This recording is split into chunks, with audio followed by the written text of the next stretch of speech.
nous devons proclamer depuis ce Parlement européen que l'esclavage est un crime contre l'humanité et ensemble faisons acte de civilisation.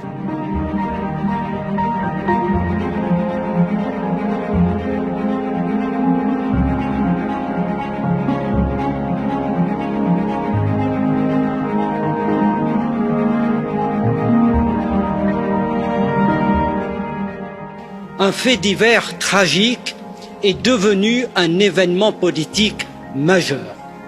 Les 8 minutes glaçantes de l'assassinat de George Floyd ont mis en mouvement des centaines de milliers de personnes à travers le monde pour faire reculer le racisme structurel et les violences policières.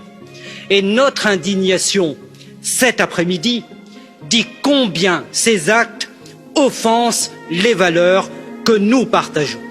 Et c'est pourquoi nous nous tenons aux côtés de ce mouvement et des victimes du racisme et des violences policières pour qu'une réponse concrète soit donnée aux demandes de respect et d'égalité.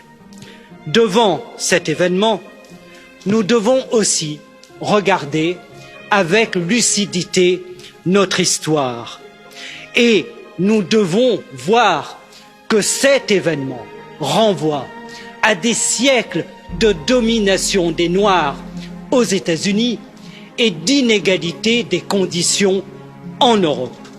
Gardons à l'esprit que notre histoire européenne a toujours oscillé comme une pendule entre la barbarie et la civilisation, que c'est en Europe, malgré la raison, malgré les Lumières, que les pires théories de hiérarchisation des races sont nées pour justifier les conquêtes, pour justifier l'esclavage, pour justifier la colonisation et pour justifier l'Holocauste. C'est donc, si nous voulons extirper le mal, tout un continent mental qu'il faut continuer à déconstruire. Et c'est aussi tout un système de violence économique qu'il faut combattre parce que, nous l'observons, les inégalités sociales continuent toujours de recouper des inégalités raciales. Dans ce travail que nous devons accomplir, Monsieur le Président, les symboles comme la mémoire ont leur importance. Et c'est pourquoi nous devons proclamer depuis ce Parlement européen, comme le demande notre résolution, que l'esclavage est un crime contre l'humanité et ensemble faisons acte de civilisation. Merci.